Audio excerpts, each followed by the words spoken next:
நம்ம எல்லாருக்குமே தங்கம் வாங்க போறோம் அப்படின்னா ஒரு சந்தோஷம் வரும். அது கூடவே பில்லு போடும்போது ஒரு கவலையும் சேர்ந்தே வரும். அது என்னன்னு பாத்தீங்கன்னா, இன்னைக்கு ஒரு சவரன் கோல்டு பாத்தீங்க அப்படின்னா ஒரு 1,15,000 1,4 லட்ச ரூபாய் போல இருக்கு. அதையே நீங்க பில்லு போட்டதுக்கு அப்புறமா பாத்தீங்கன்னா 1,40,000 1,50,000 லட்ச ரூபாய் வந்திருக்கும்.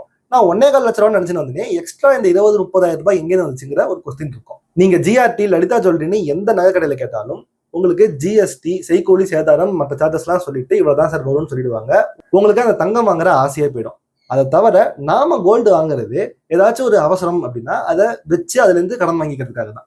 ஆனா நீங்க இந்த கோல்டை வைக்க போகும்போது உங்களுக்கு முழு காசுக்கு தர மாட்டாங்க. அதுல இருந்து ஒரு பிடிப்பை பிடிச்சிட்டு தான் உங்களுக்கு கடன் தருவாங்க. அதை வித்தாலுமே சில சார்ஜஸ் எல்லாம் போட்டுட்டு தான் உங்களுக்கு காசு தருவாங்க.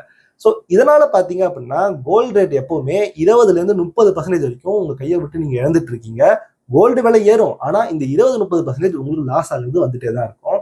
இதை தடுக்கிறதுக்கு ஏதாவது ஆல்டர்னேட் வழி இருக்கா அப்படின்னு பாத்தீங்கன்னா அதுக்குதான் இந்த வீடியோ. நான் Vignesh, this is Money Nits we value your time. இந்த கோல்டை வாங்குறதுக்கு ஏகப்பட்ட வகை இருக்குங்க. இதுல முக்கியமா நம்ம எல்லாரும் பாக்குறது என்னன்னு பாத்தீங்கன்னா ஆபரண தங்கம் ஜுவல்லரி தான். இந்த ஜுவல்லரியை பொறுத்த வரைக்கும் அதிகமா முதலீட்டாளர்களுக்கு நஷ்டம் கொடுக்கக்கூடியது இதுவா தான் இருக்கும். ஏன்னா செய்கூலி சேதாரம்னா எக்கச்சக்கமா இருக்கும். ஆனா எல்லாரும் இது நஷ்டம்னு பாக்குறாங்களே தவிர இதுல ஒரு லாபமுமே நமக்கு இருக்கு. அது என்னன்னு பாத்தீங்கன்னா டைரக்டா காசுனால இல்ல அப்படின்னாலும் எமோஷன் மூலமா இருக்கு. நம்ம எல்லாருமே இந்த நகையெல்லாம் வாங்குறோம் அப்படின்னா நம்மளுடைய மனைவிக்கோ அம்மாக்கோ பொண்ணுக்கோ தான் வாங்குவோம் மோஸ்டா.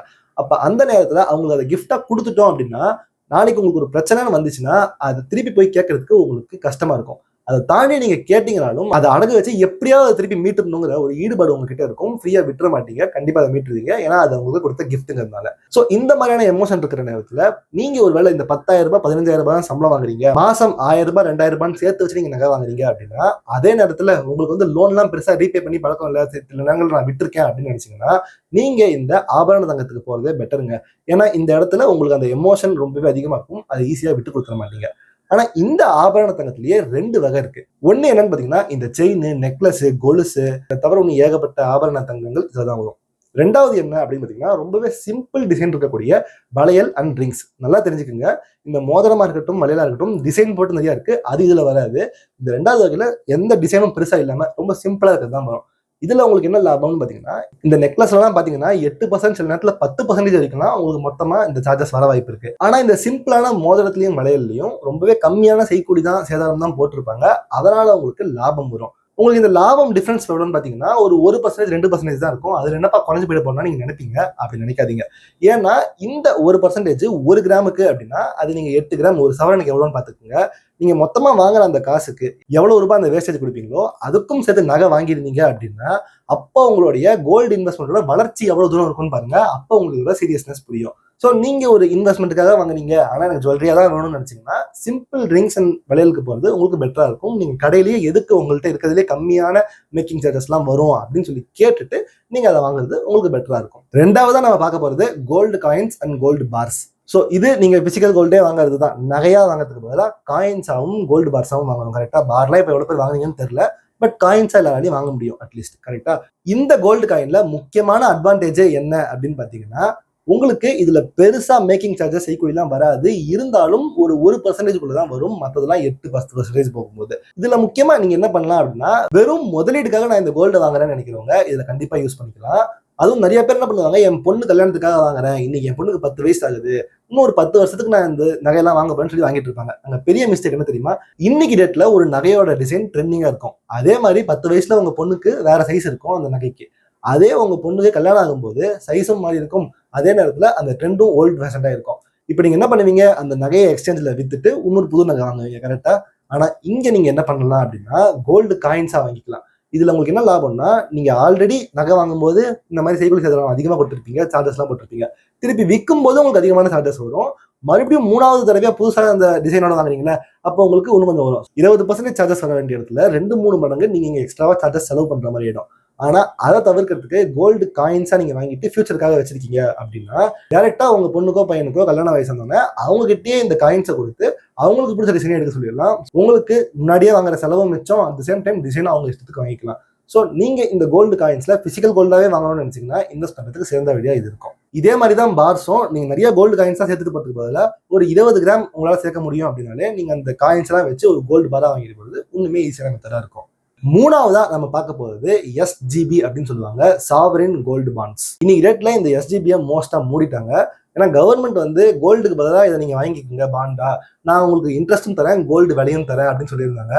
பட் அவங்க நினைச்ச மாதிரி அவங்களுக்கு இதுல பெருசா லாபம் வரலங்கிறதுனால கவர்மெண்ட் இப்போ இதை ஸ்டாப் பண்ணிட்டாங்க. இதை தாண்டி இதுல கேபிட்டல் கெயின்ஸே கிடையாதுன்னு சொன்னாங்க. நிறைய பேர் என்ன தப்பா புரிஞ்சுட்டு இருக்காங்க தெரியுமா? நம்ம வந்து கோல்டு காயினாவோ இல்ல செயினாவோ வாங்கிட்டோம்னா நமக்கு அதுல எப்படியுமே டாக்ஸ் கிடையாதுன்னு நினைச்சிட்டு இருக்காங்க. அதுல உங்களுக்கு டாக்ஸ் இருக்கு, நீங்க விற்கிறது இல்ல பெருசா அப்படிங்கிறது உங்களுக்கு தெரியாம இருக்கு. வித்தீங்கன்னா உங்களுக்கு டாக்ஸ் போடுவாங்க. ஸோ இதுக்கு முன்னாடி இந்த சாவரின் கோல்டு பாண்ட்ஸ்க்கு பெருசா டாக்ஸ் இல்லாம இருந்துச்சு. இப்போ அதையுமே ஆட் பண்ணிட்டாங்க. ஸோ நீங்க ஆல்ரெடி இந்த எஸ்ஜிபி வச்சிருந்தீங்க அப்படின்னா மேபி நீங்க அதை வித்துட்டு வெளில வரலாம். புதுசா வாங்காம இருக்கிறதே நல்லது. நிறைய பேர் இதை வாங்குறது இல்லைங்கிறதுனால நான் இதை இப்படியே ஸ்கிப் பண்ணிக்கிறேன். இதுல எந்த கருத்துமே கிடையாது.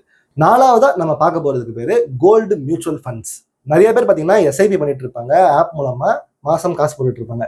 அதுலயே நீங்க கோல்டையும் வாங்கலாங்க. இதுல என்ன பெரிய லாபம் அப்படின்னு பாத்தீங்கன்னா, உங்களுக்கு மாசம் 500 ரூபாய் 1000 ரூபான்னு சொல்லிட்டு எவ்வளவு உங்களுக்கு முடியுமோ அதை மட்டும் இந்த மியூச்சுவல் ஃபண்ட்ல நீங்க போட்டா போறோம். அன்னைக்கு ரேட்ல இருக்கிற கோல்டு பீஸ்ல போயிடும். பிசிக்கல் கோல்டா இருக்கும்போது என்னால அதை வாங்கவே முடியாதுன்னு கேட்டீங்கன்னா, அங்கேயுமே இதை பண்ணலாம்.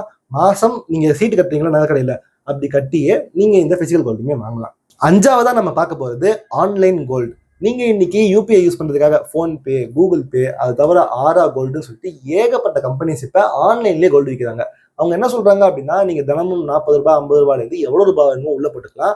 அன்னனி ரேட்டுக்கு உங்களுக்கு கோல்டு அலோகேட் பண்ணிடுவோம். ஒன்ஸ் நீங்க அந்த கோல்டை வாங்கும்போது பிசிக்கல் டெலிவரியா கூட கோல்டு தருவோம் அப்படின்னு சொல்றாங்க. சில பேர் வந்து டெலிவரியா தர மாட்டாங்க, பட் கோல்டு பிரைஸ் ஏற்ற மாதிரி ஏறும்னு சொல்லிட்டு இருக்காங்க.